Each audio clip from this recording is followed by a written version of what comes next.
차가운 링거액이 혈관을 타고 흐르는 걸 느끼며 저는 천천히 눈을 떴습니다. 희미한 소독약 냄새, 규칙적으로 울리는 심장 모니터 소리, 뉴욕 프레스비테리안 병원 응급실의 모든 것이 낯설게만 느껴졌죠. 불과 며칠 전까지만 해도 월스트리트에서 2천억 규모의 펀드를 운용하던 제가 브룩 헌터가 이렇게 될 줄이야. 심각한 영양 불균형과 과로로 인한 쇼크 상태입니다. 솔직히 말씀드리면 입원이 정말 위험했어요. 주치의의 목소리가 흐릿하게 들려왔습니다. 차트를 들여다보는 그의 표정이 심상치 않았죠. 헌터 씨, 32살의 젊은 나이에 이런 상태라는 건 매우 심각한 경고입니다. 간 수치는 위험 수준을 넘었고 심장 기능도 많이 약해져 있어요.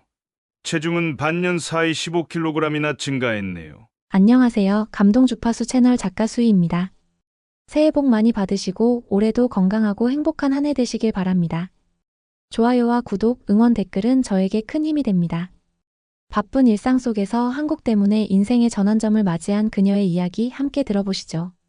안녕하세요. 저는 월스트리트 헤지펀드 매니저 브룩 헌터입니다. 제가 이 사연을 공유하게 된 건 한 달 전 제 이야기가 뉴욕타임스 건강 섹션에 실린 후 너무나 많은 분들이 관심을 가져주셨기 때문입니다. 패스트푸드 중독에서 벗어나 한식으로 인생을 바꾼 월가의 펀드 매니저라는 제목의 그 기사는 제 인스타그램 팔로워를 하룻밤새 10만 명이나 늘게 했죠. 항상 일에만 매달리던 저에게 터닝포인트가 된 계기는 예상치 못하게 찾아왔어요. 그날의 일이 플래시백처럼 스쳐 지나갔습니다. 새로운 헤지펀드 런칭을 앞두고 밤을 새워가며 일하던 중이었죠. 평소처럼 피자로 저녁을 때우고 에너지 드링크를 연달아 마신 후 갑자기 찾아온 극심한 두통과 함께 모든 것이 암전되었습니다. 이대로라면 30대 중반을 넘기지 못할 수도 있습니다. 이제 선택하세요. 지금의 생활을 유지하면서 죽음을 재촉하시겠습니까? 아니면 완전히 새로운 삶을 시작하시겠습니까? 창밖으로 맨해튼의 화려한 야경이 보였습니다. 10년 전 하버드 MBA를 갓 졸업하고 이 도시에 왔을 때의 저는 얼마나 빛나고 건강했었나요? 패션 매거진의 영 파워 리더 특집을 장식했던 그 브룩 헌터는 지금 어디에 있는 걸까요? 한숨을 쉬며 병실 침대에 등을 기대었습니다. 그때 휴대폰에 새로운 메시지가 들어왔죠. 브룩, 소식 들었어요. 너무 걱정됐어요. 제가 항상 말씀드리던 그 건강식 레시피 한번 시도해보실 걸 그랬네요. 저도 월가에서 일할 때 당신처럼 힘들었거든요. 퇴원하시면 꼭 제가 알려드리고 싶은 게 있어요. 지민 언니, 우리 회사의 시니어 매니저죠. 항상 건강해 보이는 그녀가 부러웠습니다. 특히 매일 싱그러워 보이는 도시락을 먹는 모습이 인상적이었어요. 하지만 저는 그동안 바쁘다는 핑계로 그녀의 조언을 귓등으로 흘려들었죠. 창밖으로 뉴욕의 아침이 밝아오기 시작했습니다. 새로운 하루의 시작. 이제는 정말 무언가를 바꿔야 할 때인 것 같았어요. 일주일간의 입원 생활이 끝나고 퇴원하는 날, 저는 거울 속 제 모습을 마주했습니다. 불과 6개월 만에 15kg이나 불어난 체중, 칙칙해진 피부, 생기 잃은 눈빛. 한때 월스트리트의 파워우먼으로 불리던 제가 이렇게 망가질 수 있다는 게 믿기지 않았어요. 브룩, 이제 정말 변해야 해요. 집으로 돌아가는 차 안에서 지민 언니의 말이 계속 맴돌았습니다. 그녀는 제가 입원해 있는 동안 매일같이 병문안을 왔어요. 놀라웠던 건 그녀도 과거에 저와 비슷한 경험이 있었다는 거예요. 저도 월스트리트에 처음 왔을 때는 당신처럼 살았어요. 매일 야근하고 패스트푸드로 끼니를 때우고 결국 위궤양으로 쓰러졌죠. 그때 저를 살린 건 우리나라 전통 음식이었어요. 지민 언니는 한국에서 온 이민자였습니다. 10년 전 저와 같은 회사에 입사해서 이제는 아시아 태평양 지역 총괄 매니저가 된 성공한 커리어 우먼이죠. 내일 점심에 시간 되세요? 제가 특별한 곳으로 모시고 싶은데. 다음 날 지민 언니는 저를 맨해튼 32번가의 한 한식당으로 데려갔습니다. 서울정원이라는 작지만 아담한 식당이었어요. 문을 열자마자 낯선 향신료의 향기가 코끝을 스쳤습니다. 이게 바로 제가 말씀드린 건강식이에요. 한식은 단순한 음식이 아니라 수천 년의 영양학이 담긴 지혜예요. 테이블에 놓인 작은 그릇들이 제 호기심을 자극했습니다. 지민 언니는 하나하나 설명을 이어갔어요. 이건 김치예요.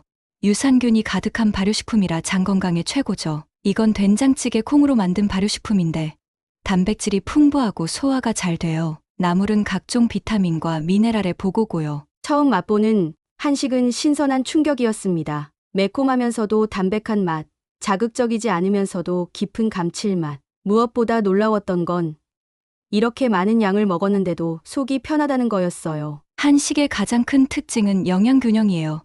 단백질, 탄수화물, 지방의 황금 비율을 자연스럽게 맞추고 있죠. 게다가 발효식품이 많아서 소화도 잘 되고요. 식사를 마치고 나오는데 몸이 이상하게 가벼웠습니다. 평소 패스트푸드를 먹고 나면 늘 느끼던 더부룩함이 전혀 없었어요. 언니, 이런 음식을 매일 먹으면 정말 건강해질 수 있을까요? 물론이죠. 제가 살아있는 증거예요. 브룩, 당신도 할 수 있어요. 집으로 돌아오는 길, 저는 오랜만에 희망을 느꼈습니다. 어쩌면 이게 제가 찾던 답일지도 모르겠다는 생각이 들었어요. 스마트폰을 켜고 검색창에 한식을 입력했습니다. 수많은 정보가 쏟아져 나왔어요. 발효식품의 효능, 한식의 영양학적 우수성, 저칼로리 조리법, 마치 새로운 세계가 눈앞에 펼쳐진 것 같았습니다. 퇴원 후 첫 주말, 저는 맨해튼 32번가에 있는 코리아타운을 찾았습니다. 지민 언니가 추천해준 한식당들이 모여있는 거리였죠. 처음 보는 한글 간판들 사이로 걸으며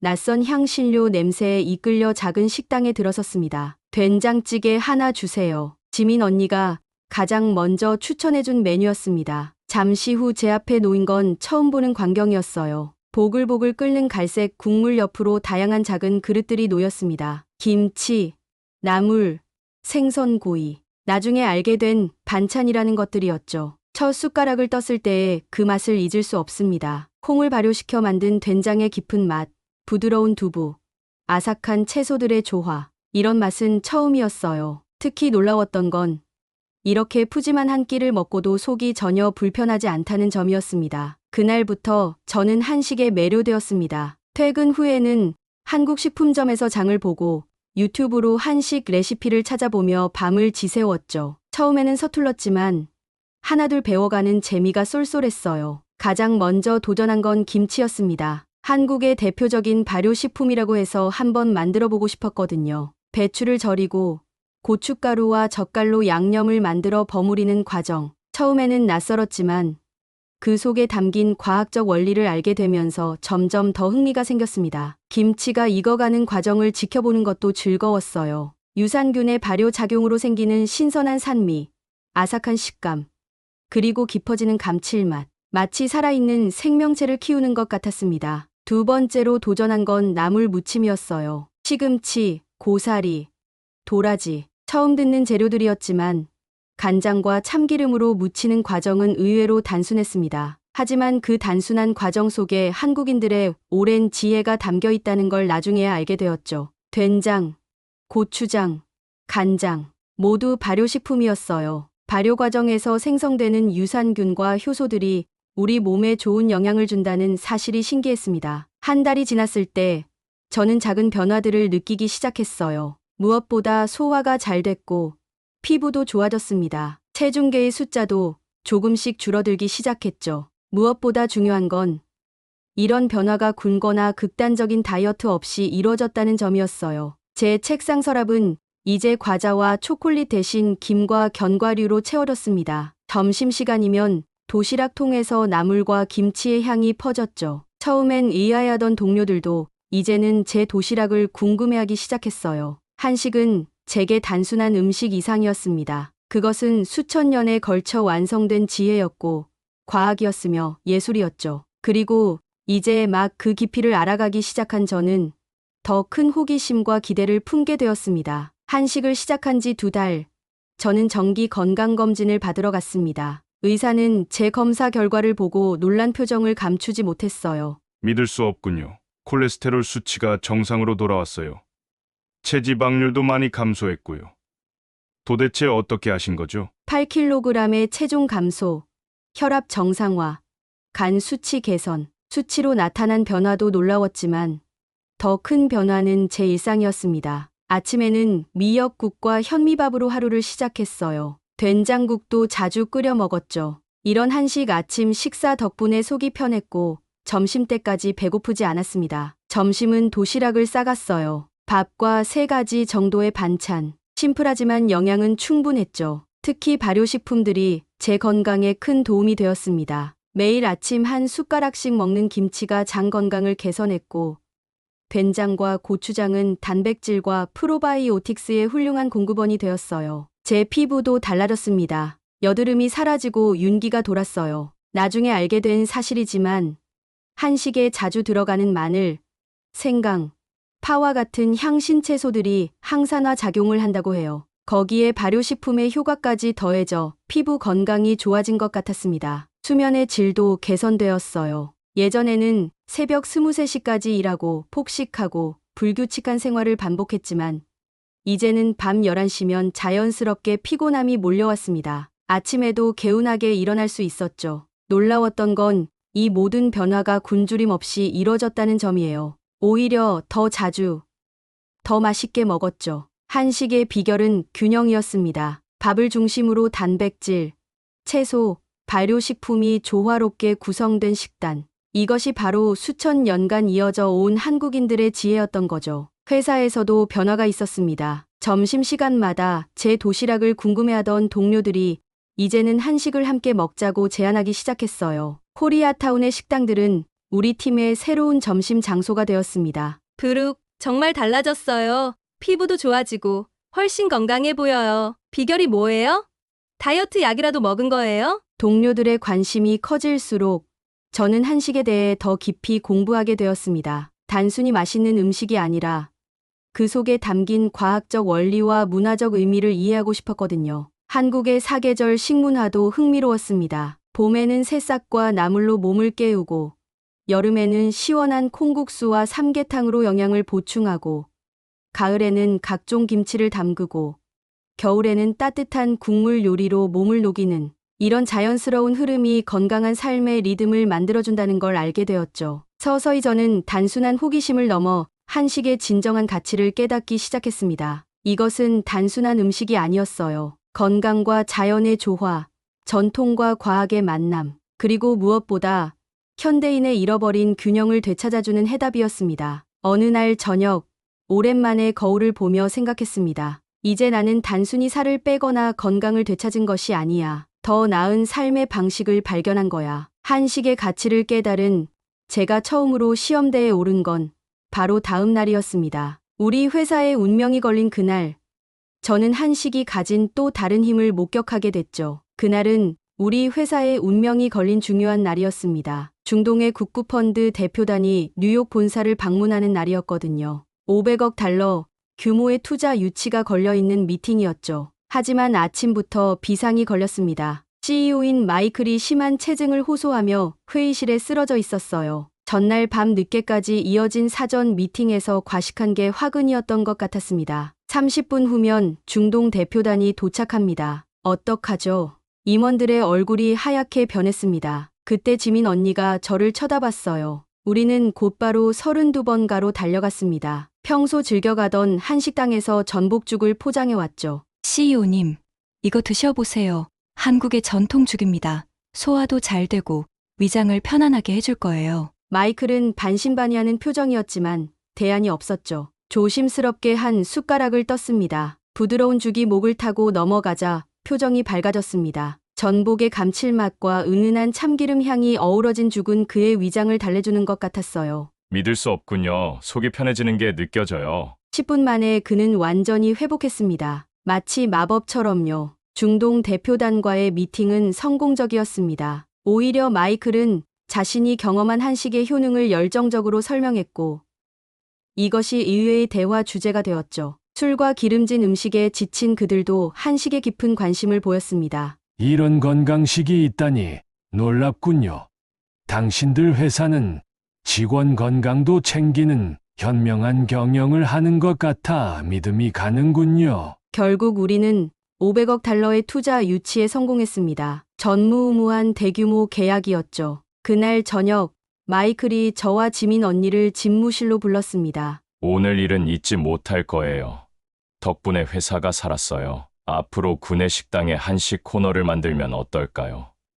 우리 직원들의 건강을 위해서라도요. 위기의 순간에서 빛을 발한 한식의 힘. 그날 이후 우리 회사에는 커다란 변화가 시작되었습니다. 제가 인스타그램에 한식 사진을 올리기 시작한 건 우연이었습니다. 매일 싸가는 도시락 사진, 주말에 만드는 김치와 된장찌개. 처음엔 그저 제 변화를 기록하는 용도였죠. 하지만 팔로워 수가 급격히 늘어나기 시작했습니다. 월스트리트의 바쁜 펀드 매니저가 한식으로 건강을 되찾았다는 이야기가 사람들의 관심을 끌었나 봅니다. 특히 직장인들의 반응이 뜨거웠어요. 어떻게 그렇게 바쁜 직장 생활 중에 건강식을 챙길 수 있나요? 한식 레시피 좀 더 자세히 공유해 주세요. 저도 브룩처럼 변하고 싶어요. 댓글이 수백 개씩 달렸고 DM은 매일 수십 통씩 왔습니다. 저는 최대한 자세히 답변하려 노력했어요. 한식의 영양학적 가치, 발효식품의 효능, 간단한 조리법까지 제가 알게 된 모든 것을 공유했죠.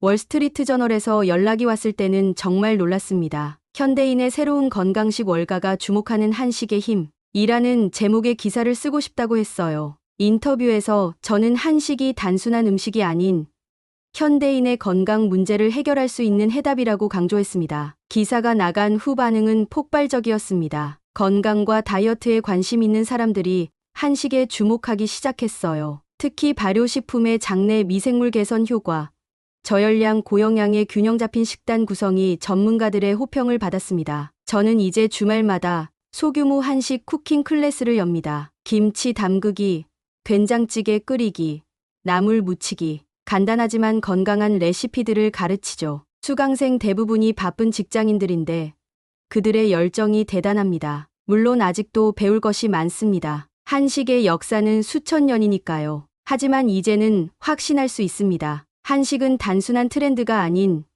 현대인의 건강을 되찾아줄 진정한 해답이라는 것을요. 제 하루는 이제 완전히 달라졌습니다. 아침에 일어나면 가장 먼저 전날 담가둔 콩나물을 확인합니다. 작은 콩에서 하얀 싹이 자라나는 모습을 보며 하루를 시작하는 건 마치 작은 생명의 기적을 목격하는 것과 같아요. 된장으로 끓인 국에서 올라오는 구수한 향기는 바쁜 아침을 차분하게 만들어줍니다. 점심시간, 우리 회사의 구내식당은 이제 건강한 변화의 상징이 되었습니다. 매일 아침 된장국이 제공되고 점심에는 비빔밥과 불고기가 인기 메뉴가 됐어요. 특히 계절마다 바뀌는 김치 종류는 직원들의 큰 관심을 받았습니다. 봄에는 달래김치, 여름에는 열무김치, 가을에는 배추김치, 겨울에는 동치미. 이런 자연스러운 변화가 우리의 식탁을 더욱 풍성하게 만들어주죠. 매주 토요일마다 여는 브룩의 한식 테라피 클래스는 이제 월스트리트의 유명 인사들 사이에서 필수 코스가 되었습니다. 참가자들은 대부분 바쁜 금융인들이에요. 처음에는 단순히 건강식 레시피를 배우러 왔다가 점차 더 깊은 것을 발견해갑니다. 한식은 자연과의 조화예요. 발효 과정은 자연의 시간을 존중하는 과정이고 식재료를 다루는 방식은 자연의 순리를 따르는 거죠. 마치 우리의 인생처럼요. 특히 발효 과정을 설명할 때면 참가자들의 눈빛이 달라지는 걸 느낍니다. 김치가 익어가는 과정, 된장이 숙성되는 시간, 이런 자연스러운 변화의 과정이 그들에게 깊은 울림을 주는 것 같아요. 놀랍게도 이런 가르침이 그들의 일하는 방식도 바꾸기 시작했습니다. 무리한 야근이 줄었고 건강한 식사 시간이 보장되었죠. 최근에는 하버드 경영대학원에서 특별 강연을 진행했습니다. 전통 식문화를 통한 현대 기업 문화의 혁신이라는 주제로요. 강연장은 월스트리트의 젊은 리더들로 가득 찼습니다. 그들의 열정적인 반응은 한식이 단순한 음식이 아닌 새로운 라이프 스타일로 자리 잡고 있다는 것을 보여줬죠. 한식의 발효 과정은 기업의 지속 가능한 성장과 닮았습니다. 빠른 성과를 강요하지 않고 자연스러운 시간을 통해 더 깊은 가치를 만들어내는 거죠. 김치가 숙성되며 더 깊은 맛을 내듯 기업도 시간을 통해 진정한 가치를 만들어낼 수 있습니다. 가장 큰 변화는 제 내면에서 일어났습니다. 예전에 저는 늘 조급했고 더 많은 것을 더 빨리 이루려 했죠. 마치 전자레인지로 모든 것을 데워 먹듯이요. 하지만 이제는 다릅니다. 김치가 익어가는 과정을 지켜보며 기다림의 미학을 배웠고 된장이 발효되는 시간을 존중하며 인내를 배웠습니다. 최근에는 한국의 사찰을 방문해 템플스테이도 경험했습니다. 절에서 먹는 사찰 음식을 통해 한식의 또 다른 차원을 발견했어요. 육식을 하지 않으면서도 풍부한 맛과 영양을 내는 비법, 제철 재료만으로 건강한 식단을 구성하는 지혜, 이런 경험들이 제 한식 여정에 새로운 깊이를 더해주었습니다. 오늘도 저는 아침 된장국을 끓이며 생각합니다. 음식은 단순한 영양분의 섭취가 아닙니다. 그것은 우리의 몸과 마음, 그리고 영혼을 채우는 소중한 의식이에요. 한식은 제게 그런 깊은 깨달음을 선물했습니다. 창밖으로 뉴욕의 아침이 밝아옵니다. 오늘도 수많은 사람들이 바쁜 일상을 시작하겠죠. 하지만 이제는 조금씩 변화가 일어나고 있습니다. 한식이 가져다준 작은 기적들이 이 거대한 도시의 일상을 조금씩 바꾸고 있으니까요. 이제 저는 자신 있게 말할 수 있습니다. 한식은 단순한 트렌드가 아닌 현대인이 잃어버린 균형과 지혜를 되찾아주는 열쇠라고요. 이상으로 브룩헌터님의 감동적인 이야기를 마치겠습니다. 우리의 소중한 한식을 통해 새로운 삶의 변화를 경험하신 이야기를 들으니 더 소중하고 감사한 연휴가 될 것 같습니다. 또 다른 감동적인 이야기로 찾아뵙겠습니다. 구독과 좋아요, 알림 설정 부탁드립니다. 감사합니다.